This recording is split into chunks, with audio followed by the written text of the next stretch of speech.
one-of-a-kind combination of bold, vibrant art, warm waters, and extraordinary trails. It's what I like to call my art venturous side. This is my Miami. What's yours? Hello, how are you today? And we want to thank our sponsor for today. This show is powered by the Greater Miami Convention and Visitors Bureau. So find your Miami. I found mine for sure. My name is Stephanie Van Vark, and I am the host of Just Talking Business. I am a small business owner. As many of you may know, I hope most of you know, this show started during the pandemic, and my interest was in really trying to figure out how small businesses are identifying their pivot plan, or what were they doing to stay alive during that time frame. But the young lady that's coming up now, that's when her business thrives. So it's all about conflict resolution, but that's an actual business, y'all. And we're going to find out all about it next with Miss Priscilla Dames. Hello, how are you today? Well, hello there, Stephanie. I'm so glad to be here. Thank you for inviting me. Can you hear me okay? Yes. Thank you so much. I really appreciate you. First of all, tell us who you are and what you do. I am Priscilla Dames. Now, I must say Priscilla Dames Blake because I have married. But I've been married for 16 years, but I've been doing conflict resolution, and I must say, and conflict topics for 45 years, ever since I've been in Miami and graduated from college. But as a trainer, the reason I say topics, because people always wonder, what do I mean, and conflict topics? Because I have expanded the business, of course, during all that time, 45 years. So it includes, for an example, the gay, lesbian, and including the youth topics. That's a heavy topic as far as the different issues that they face. That is definitely conflict ridden. And I have to say, Safe Schools South Florida, which is not a school, it's an organization by Robert Lupo, founded it. He has since retired, but that was my number one client for 9 years, which is a long time. So when I say conflict, it's all types of conflict between parents and children, all the way up to Kingian nonviolence. And I'm saying up to because when you say Martin Luther King and this guidance, it is international. And I became certified in that. And I started my doctorate in conflict resolution. So it is huge when you say conflict. Yes, you're absolutely right. And I sort of have to agree with you. If you think about the times of today, there are a multitude of who I would imagine conflict resolutionists who are dabbling into different areas of concern. Do you specialize in this field? Are there sort of people that are known for certain areas more so than others? Yes, I do specialize, and that's why I had to say I started my doctorate, and I finished it all the way up to finishing all of the coursework, including my internship, which was international, and I had to get permission. I started at Nova Southeastern, and I had to get permission to do it international. So I began it in Kenya, Africa, and I finished it. It included going to Cuba, which there is a Kenyan Nonviolence Center, and it is world renowned in Cuba. And I became certified, of course, in Kenyan nonviolence. That led to my main job, which we could talk about a little bit later, my dream job. But when you say conflict resolution, when I began my doctorate, which was maybe 25 years ago, there was only 4 universities in the country that offered it, and one of them a doctorate in it, and one of them was Nova Southeastern in Fort Lauderdale. And I must say, the reason I finished that far, got that far into it, my internship, all the coursework and all that, is because I thought I was superwoman, and I fell asleep at the wheel. I worked in the school system in Miami-Dade, and I had to go to in the evenings because Zooms were not as popular at that Right. time. And so I had to make that trek to Nova Southeastern in person at night after I got off work. Mhm. And I fell asleep at the wheel. And so that's what made me stop. Right. Right. Yeah, that's a problem. That's a problem.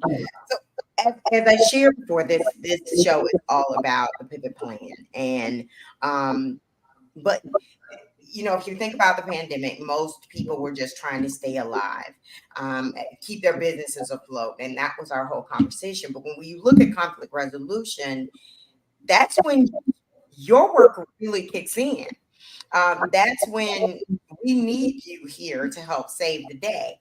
So, when are there times that you both personally, when I say personally, I mean in your professional world, and the industry has had to pivot and figure out ways to thrive and survive? You're absolutely right as far as conflict kicking in, because conflict kicked in on a whole different level during COVID. Mhm. And I must tell you, and we could talk about this in a minute, about the principles of being intentional and intentional transformation, because mine actually began before COVID. But you asked me about COVID. Yes, COVID, the pandemic, kicked in a whole different um, type of conflict. And just like I've mentioned different types of conflict when I say it, by the way, so many problems having to do with the law enforcement and corrections, Mhm. and kicked in during COVID because of the mental health problems, the stresses that the populace was facing because of the pandemic. And even though I have transitioned to all types of other things, but I'm just as popular, if not more so, now as far as the training. I just did a training with law enforcement and corrections Mhm. just 10 days ago with the Violence and the Bottom Line conference. And I was brought in as I loved it that I was called the expert in conflict resolution. And even though I was leaving town that same day, they actually maneuvered the program around me because I've had a history with them and training the law enforcement before. And what did I train them in? Communication and de-escalation strategies, because the police now are in trouble. As the community is in trouble, that means law enforcement is also in trouble. As we release more guns to the public, that is a major concern of law enforcement, because we have to remember they are human. And Mhm. so when you shoot the bullet, you don't know where it's going to land, and it could be fatal as far as the public or the law enforcement. So that's a heightened um, area of concern that we must be concerned about. And I know I got off into that a little bit, but some of the other concerns. Um, but you were asking me some of Like your pivot plan. the. Have you ever had to pivot in your profession? Because you can't say the pandemic was a time when you had to pivot. We needed you. So, like, when are those times? But you know what? I'm a trainer, and almost everywhere you look, um, prior to me transforming, it says trainer first. That's what I am. I am a trainer in the old sense.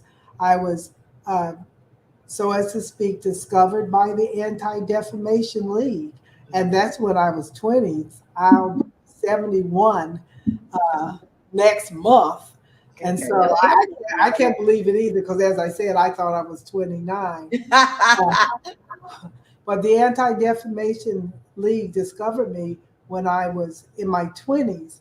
And it was very, very interesting because I was teacher in elementary school at the time. I went to the World of Difference. Some of your audience may remember Dwight Lauderdale and Molly Turner, those names. But the World of Difference campaign, which they were the sponsors, um, had a training for educators downtown Miami. I went to it, and there was a bigot that raised his hand and that was speaking. And I remember making what I called a Ugly face. It was so ugly. I crossed my arms and I replied, raised my hand and I replied to him. And I had a face that was so ugly. I mean, something like, in the 20s, the beauty of our 20s. and that face ended up in the Miami Herald. And that led to, because I responded to him, and that led to the Anti-Defamation League training me as a trainer. And in those days, you didn't get this half a day training stuff and get a certification. They trained me for 2 weeks, all day, every day. And it was the old style of training, but you really knew what to do when you left, as far as even what to wear, which was the dark suits, no bling, small earrings, all of that. Things have changed now. I stayed in that spot up until just maybe 3 or 4 years ago. If you look back some of my old training, I had the black and the brown and the gray suits and all of that. So I thank them for that. And they sent me all over the state of Florida to diversity and conflict-ridden areas. And so that was really, really, the racial tension was so heavy then. And you fast forward, and it's still very, exactly. very, very heavy. Yeah. I remember meeting you, and I will say you and I have known each other for quite a while. And you know that most people are, I didn't wear my pink today. I'm supposed to wear my pink whenever I interview a Sarah, but okay, that's neither nothing. And if you would have told me that, I would have worn pink. But I have on orange for a while for my latest acquisition. So, and that I'll have to tell you about. But that's conflict. But I was going to say we were, I think really sort of my first, and I don't even remember how we met, but my first engagement with you in a training situation was at the Black Police Precinct and Courthouse Museum, where you were talking to young men about a training program to help, I guess, bridge the gap between young African-American males, primarily young adults, and the police. And I remember saying that, I was like, she's the real deal, because you really came at it from it was interesting to watch you maneuver a bunch of men, because you sort of came at it from a little bit of a motherly perspective, but also very firm in saying, hey, you can have some problems if you don't follow these rules. And so that I will always remember and always say, you know, you really, they taught you well. Let me put it that way. So who is your target market? Are you sort of intentional about the people that you want to serve? And how do you reach them? How do you market to them? How do you get them on board? You know what? That's a cultural thing you're talking about. And it is very, very important. At one time, if I might say, it was written, and I was considered one of the best trainers in Miami-Dade County, because I eventually became a trainer, full-time trainer inside of the school system and with my business outside of the school system. So I did it all the time. And one of the things I think people have to remember is you have to know your audience. You have to figure out who they are after you know the culture and the age, the size of the group. I always ask those things prior to me engaging with them because I have to say that one of my favorite audience is a Black female group that are mothers, either have been mothers or after their mothers. And that became really evident to me um, after I had trained probably at least 10 or 15 years, because by that time I was the older one in the room. Uh, I'm obviously good and Black, and I had been a mother. And so I can actually walk around the room and get a feel for my audience. But I have learned and listened, and because of my own experience, I can actually talk to mothers that are Black women a little differently because I let them roll with the complaints. And if I may say, because I don't know, I'm sure your audience, it's very diverse, but it is very different when you're talking to a Black woman and you are Black in general, especially if you have been in their shoes. And I know this for a fact, even being an educator. If the school system, and they have done this, hire this big time expert from California, and they have never taught primary age children and had 30 children in the classroom, but they come in because, for an example, they're the reading experts, so they've learned all of this, but they've never had 30 young children in the classroom. We just say, yeah, right. Right. We will respect them because our bosses have hired them. But we can't give them as much credence because they have not been in our shoes. So it is different if you are a Black woman that have had children, that have faced racism in and out of the system. So I will let them roll.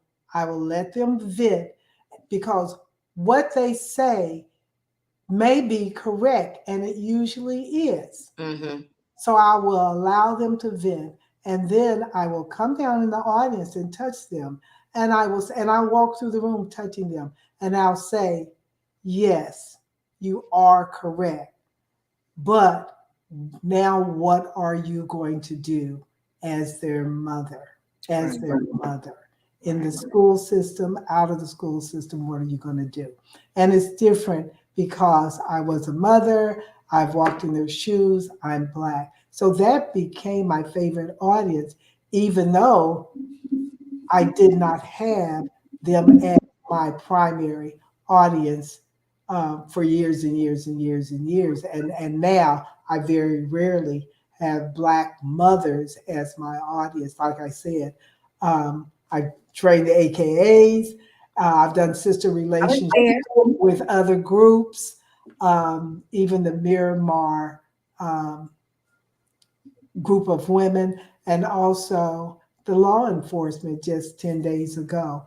And so you do feel your audience, and I do have to come down off of the stage and walk through the audience so I can get a real feel for them. So conflict is huge. Let me ask a little bit about, so I was doing a little research. I like to do a little research of the industry that of the person that we're holding. I'm always intrigued by is this considered a viable industry? What I found as I was looking through research with regards to conflict resolution, it was difficult to find what the revenues are for the industry. But there's a lot of literature about the cost when conflict ensues. There's a lot of that statistics around businesses that don't address conflict resolution or don't have strong programs around conflict resolution, that it could potentially cost them billions.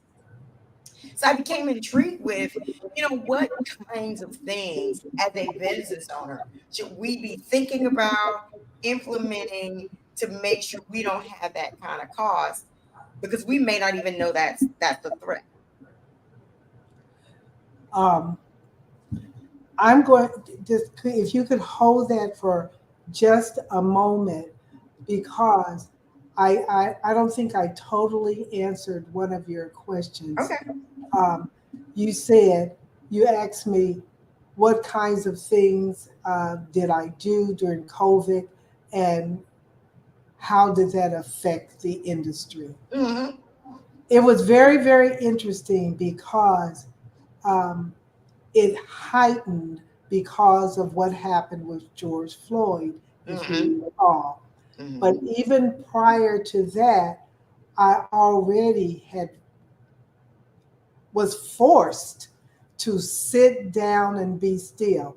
I have not just my mom, but I had three elderly parents. Mm. My mother-in-law, father-in-law, who's now deceased, and my mother. My mother will be 93 Oh, wow. next month. Yeah. Man. And so, if you recall, at the beginning of COVID, we were so afraid of what was going on with our elderly parents. We were not allowed to see them. People who had their parents in facilities for the senior citizens, they had to talk to them through windows. So Mm-hmm. we were really afraid. So even though none of the three were in a facility, we were scared also. And Mm-hmm. none of them lived in South Florida. My mother still lives in Indiana. My husband's relatives lived in Dayton, Ohio, Mm-hmm. and so we were afraid. We would drive or we would fly, but we had to be so very careful. So that in itself forced us to be extra cautious in everything we did. We were like the ma and pa of getting the shots and Mm-hmm. checking everything twice. No one was allowed in our home either. Right. And so, as far as the industry, what did I do? I actually wrote I started giving tips of what couples, individuals that were not in couples, and couples with children could do.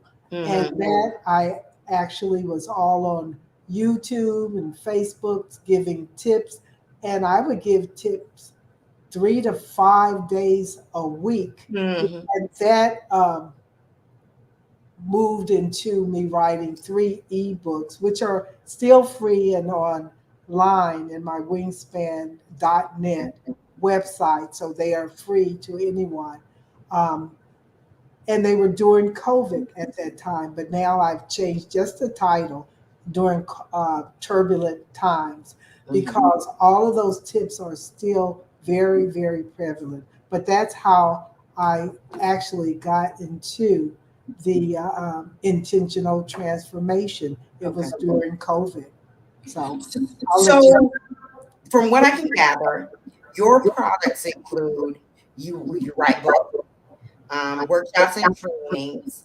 I assume you've done some internal strategic planning. As a matter of fact, the training that I was telling you about, that there was sort of a lot of that strategic training around.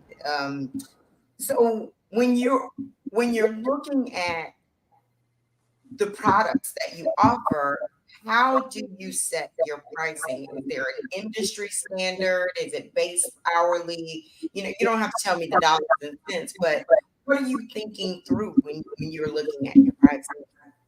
It's that's a really good question because I, like too many people, whether you're a woman of any background or you're a Black person or a Black woman, we often traditionally do not, we're not as paid as much as men. We Mhm. know that.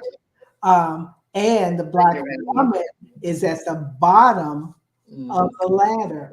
And Mhm. so I must admit that I have been a part of that, and I'm not proud of that. And some of that is whether we like it or not.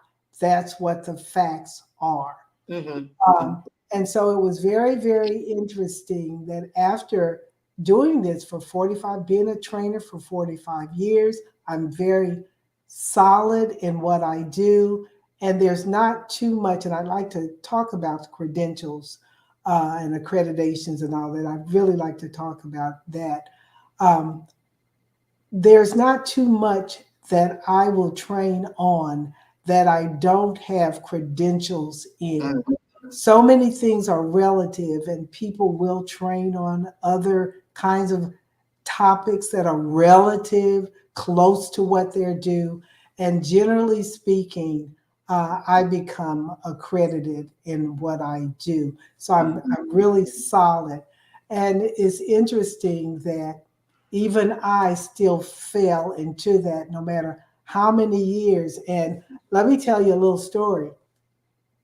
At one time, my office was downtown on Biscayne Boulevard in Miami.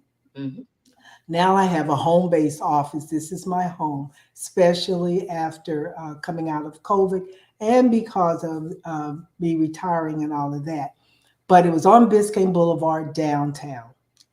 And I remember a fairly young, white, Hispanic male came into my office. We had a great meeting between the two of us.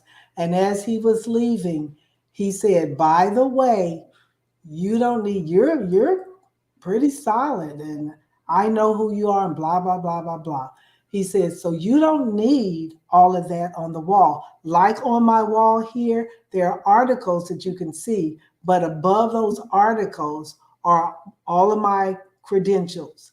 Mhm. And so he was letting me know I really don't need that. My experience and all of that, they precede me, blah, blah, blah, blah, blah, blah, blah. And so he was saying that at the end of the meeting as he was leaving. And I said, "Well, since you said that, let me tell you, yes, I do need all of that. Just like a doctor's office, an attorney's office will have their credentials Mhm. on their wall in their office. So you're facing them, you're having to see them. And they will have a plethora of them down the hall when you leave."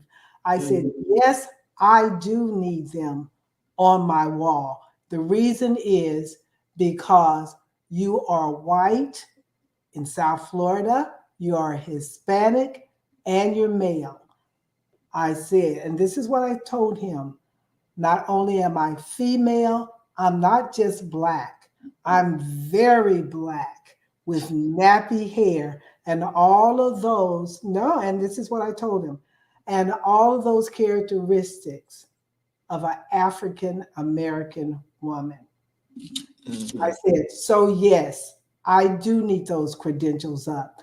But it wasn't until, and that was 15 years ago. Mhm. Mhm. Um, but it wasn't until just very, very recently at the end of COVID, and our government decided that uh, COVID, COVID is over just months ago this year, Mhm.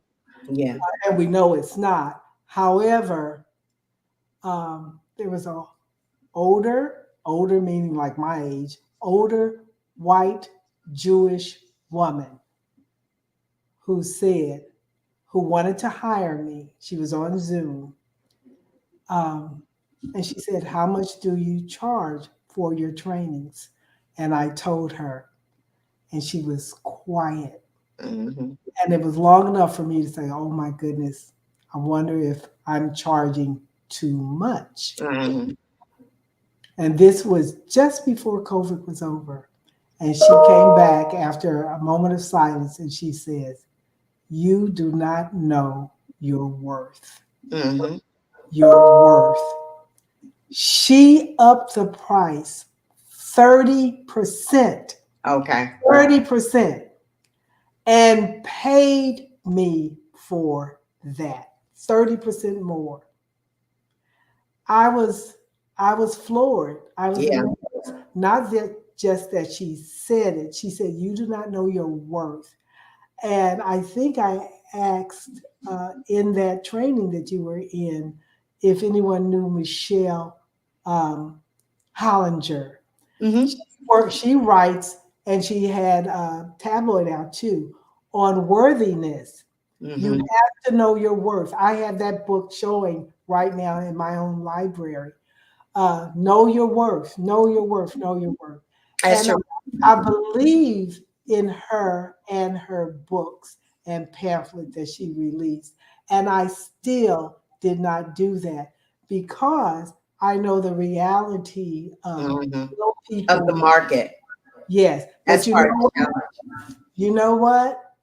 Now, because I'm this age and I have transitioned and transformed my business, I kept the price that she suggested and paid me.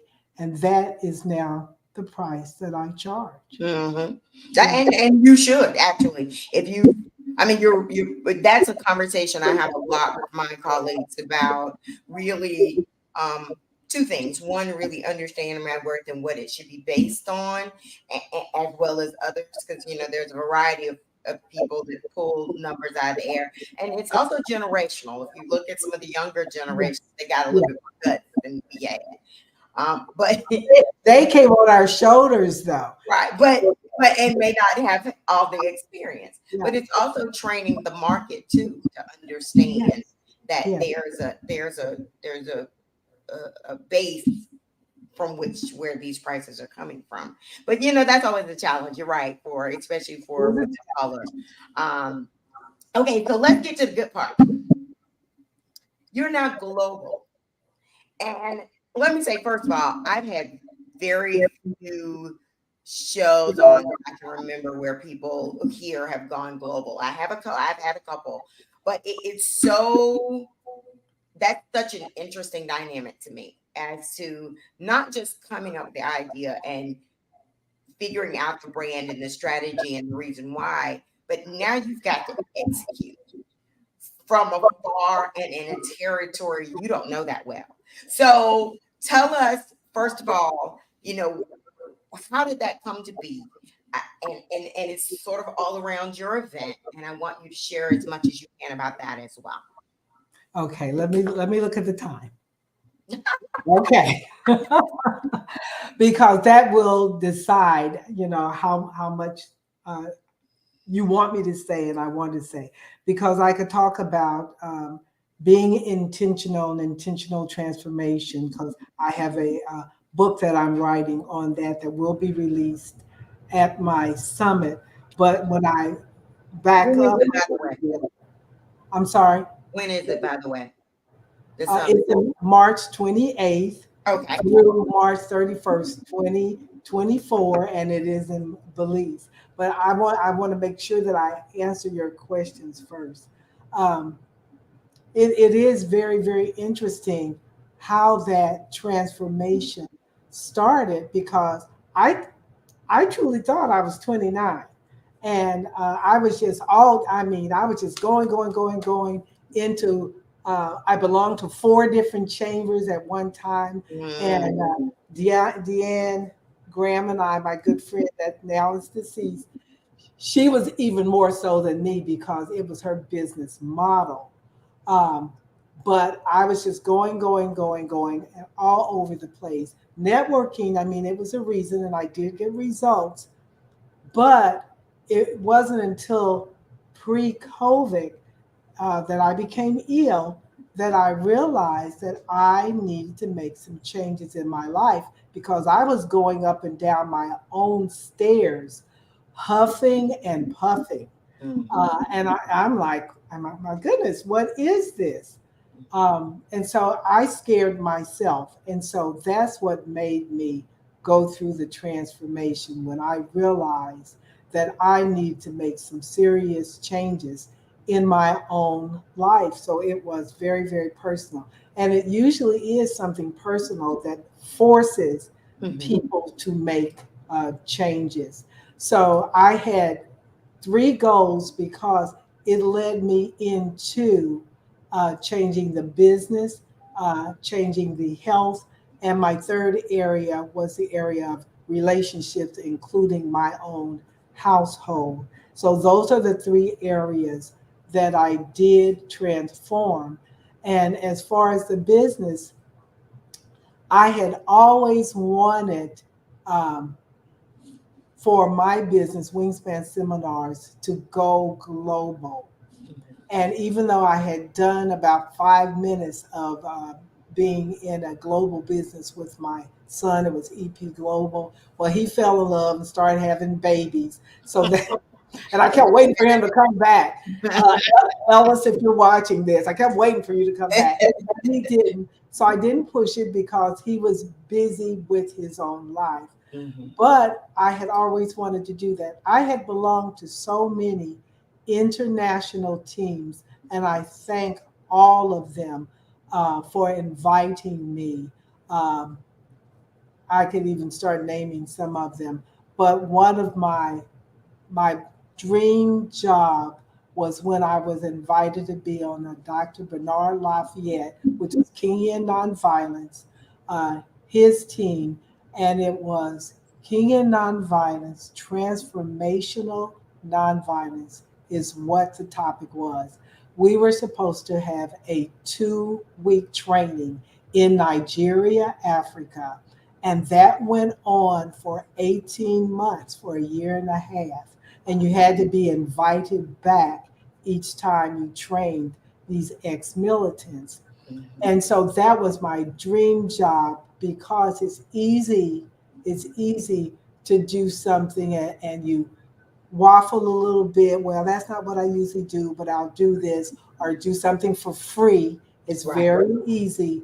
But my dream job had always been to train in a developing country in my area of expertise, which is conflict resolution, and get paid for it.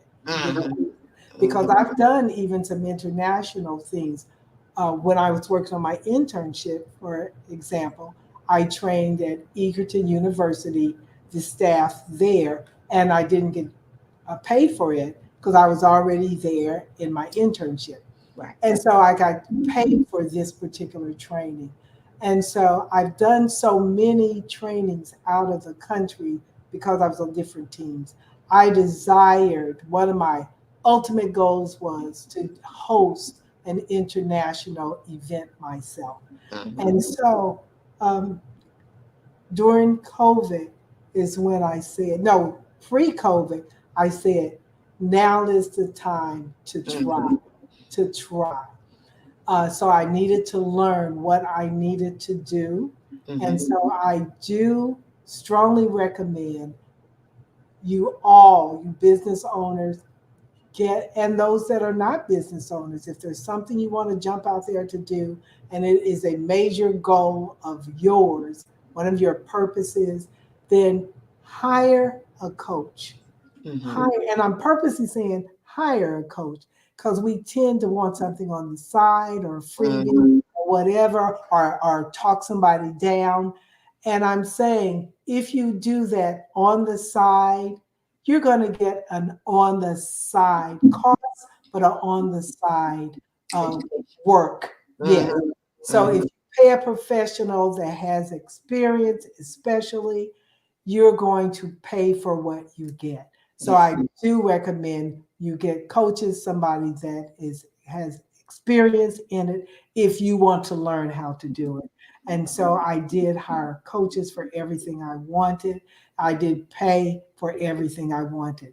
And so I did end up in Belize, and that's where and when I decided to try to do my international summit. And it was fantastic. So I had my first summit in Belize. I had to pay to go on a trade mission with the Belize American Chamber, who now I'm an honorary member of that chamber.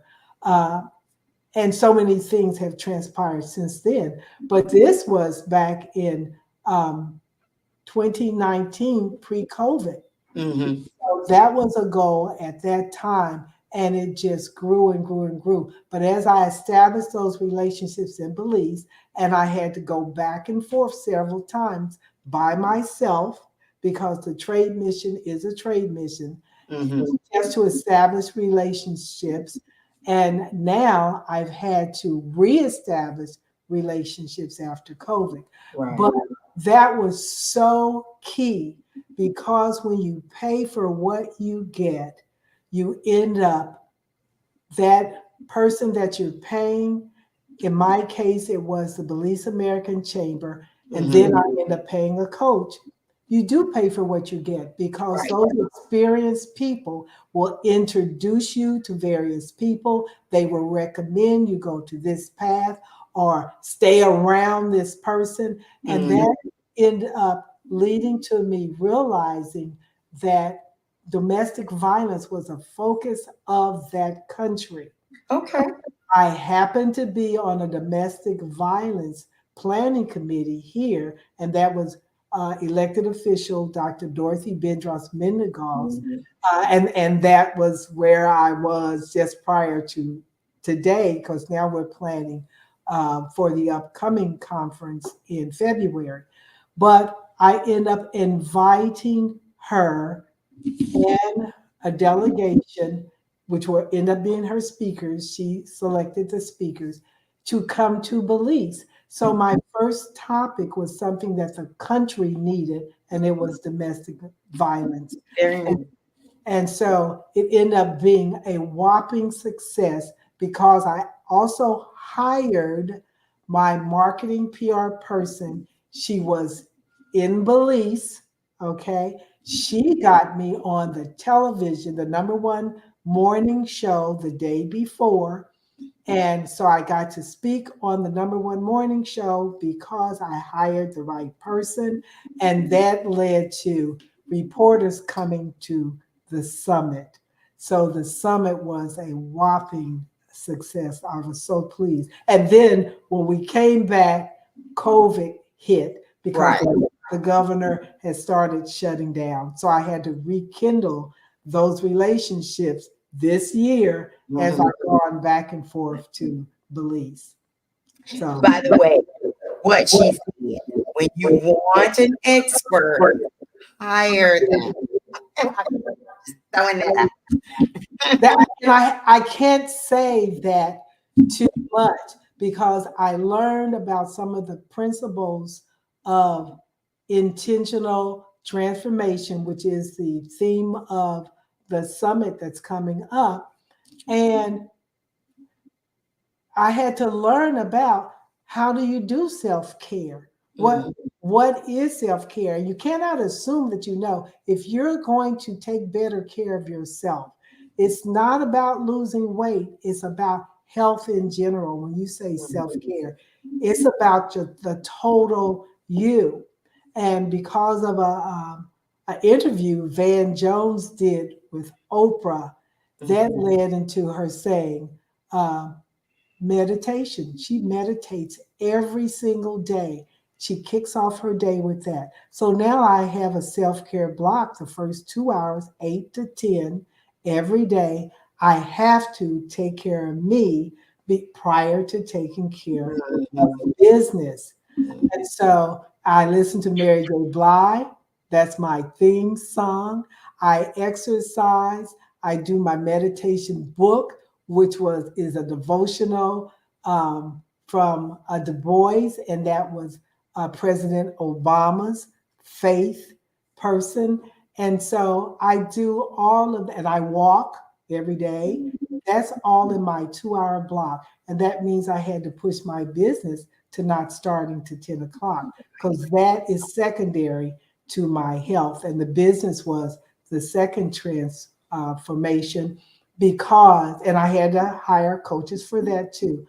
How do you do that? How do you do that? How do you do the health piece, the care piece? I became certified in body, mind, and soul. So body, mind, and medicine. That was through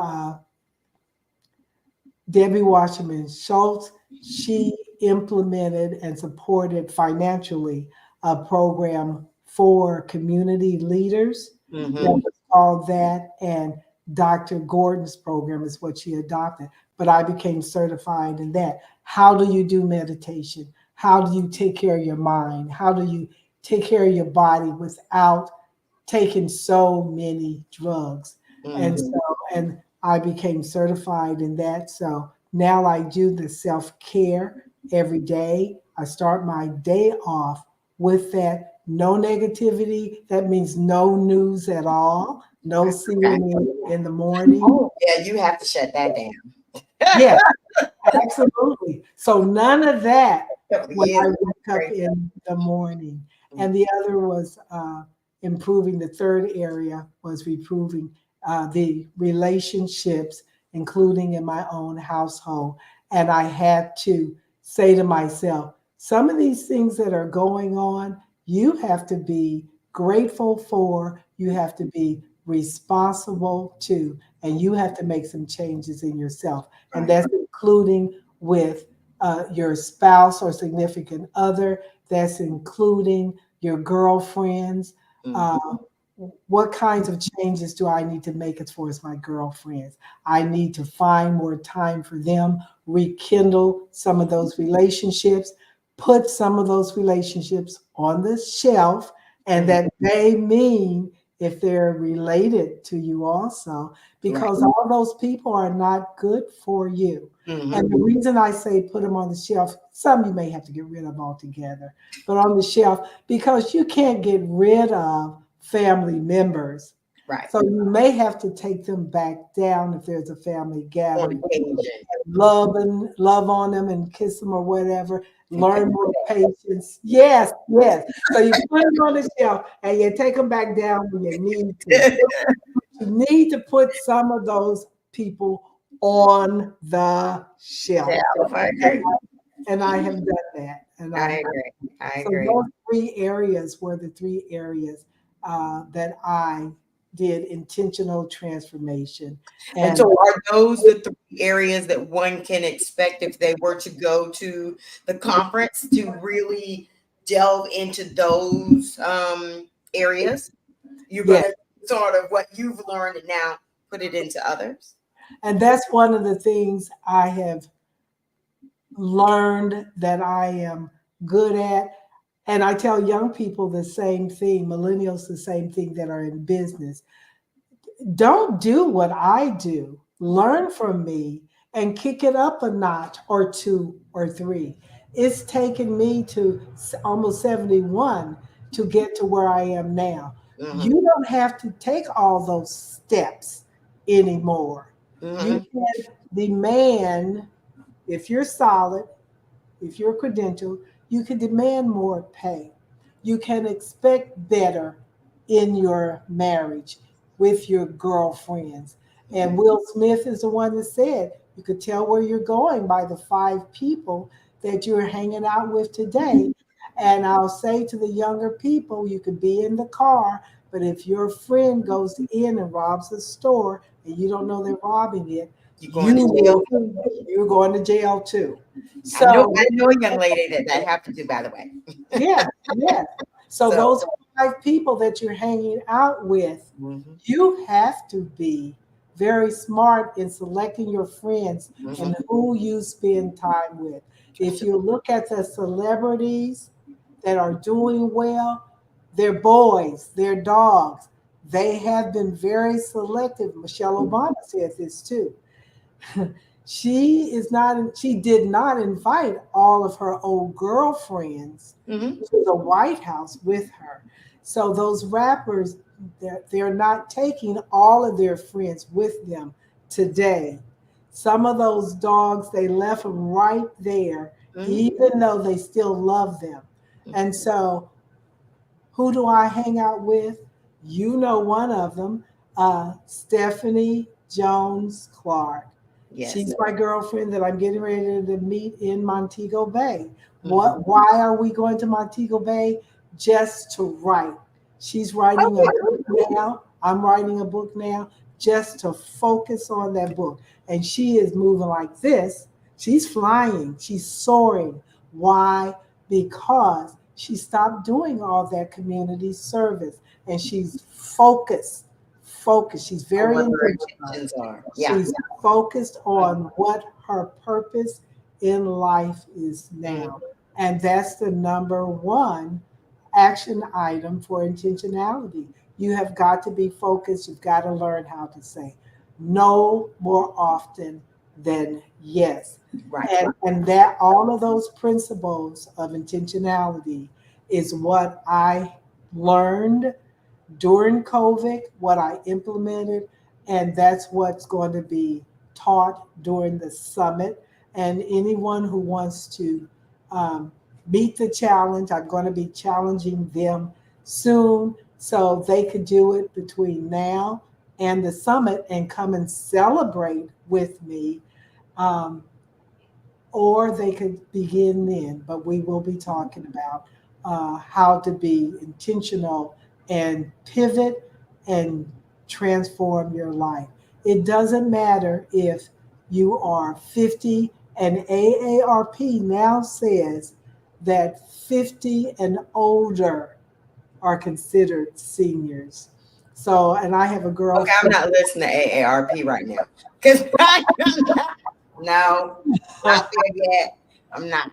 I'm gonna get there, but I'm not there yet. But I do like AARP though. I do like AARP. And it's the number one magazine right now. It is. And young people are reading I do. AARP, I do. I do. including my son that's not even there yet either. When my first interaction with AARP started with my mom was ill and she used to get the magazine, and I thought it was the coolest thing I'd ever read. And I was, much younger then, but I'm still not taking on senior yet. I'm not there yet. Not there yet. No, so you don't want to adopt it if you're not there. But my message is WOW, Wings on Women is what the WOW stands for. And we could pivot and transform at any age. Mhm. Here in the United States, the Western culture, unlike other cultures, they throw us away. Oh, you're old, you're not as productive, you're not, we don't need you anymore. And we're looking at the young people. And a lot of that is because the way they walk and talk and their body language and their bodies and all of that. But it is the older people that have the wisdom gifts. That's the bestseller that I wrote with Kim Coles, who's in this group. And so pivot at any age and transform. And that's what I've done with my business. I've done with the help of my children who said, Mom, you were most happy when you were sewing all the time. So my son bought me a sewing machine. And they encouraged me to go back and continue to collect my artifacts, which I've done most of their lives, but I hadn't done recently. And I'm having an affair with Africa. So after this book on intentional transformation is over, I've gotten so excited about my African artifact that I actually started researching and I began a book on that. Then I had to roll myself back in. Focus, Priscilla, focus. Right now, you're involved with intentional transformation, but that's going to be my next book. So it's on. So I'm hoping your audience comes to the WOW Summit in Belize. Well, I'm going to ask you that once you get the flyer in place and more information about it, please share it. We will continue to share it with our audience. And thank you for sharing that information. This has been a powerful session for sure. And I think many of us have learned about, both the business itself and how you can transform your business. Not because there's a problem, but because just you're in a different space, so it's okay for you to change your business to be in alignment with where you are. And that's a beautiful thing. That's a very, very beautiful That was perfectly said, Miss Stephanie. thing. Who'd have thought? Well, before you go, can you tell us really quickly where we can find you? And then, we'll stay in touch and make sure we share your information. I am on all the social media, Facebook, Priscilla Dames Blake on Facebook, but I'm also on LinkedIn. I'm on Instagram. I'm on no more Twitter. Now it's X. But my website is www.wingspanseminars.net, not .com, .net. And I already have a team working on the summit. And so some information is there, but the new information will be there next week, including the new banner, and I will get the flyer to you right away. Okay. Thank you so much. We appreciate you tuning in with us today. And please come back. We want to hear more about the summit. Thank you so much for inviting me. Look at that smile. I didn't even have to put on my glasses. Look at that. Thank You you were again. absolutely right about the conversation, making it conversational rather than so cut and dry. Right. I appreciate you. Have a great day. Thank you so much. That shows experience. I'm trying. Have a Bye-bye. good one. So thank you everyone for tuning in today. I told you this was going to be a good show because I knew who we were talking to. At any rate, thank you for tuning in. We hope to see you again really, really soon. And as soon as we get the information about the WOW event, we will put it out in hopes that it is something that you will indeed want to participate in. I talk to you soon and have a great day.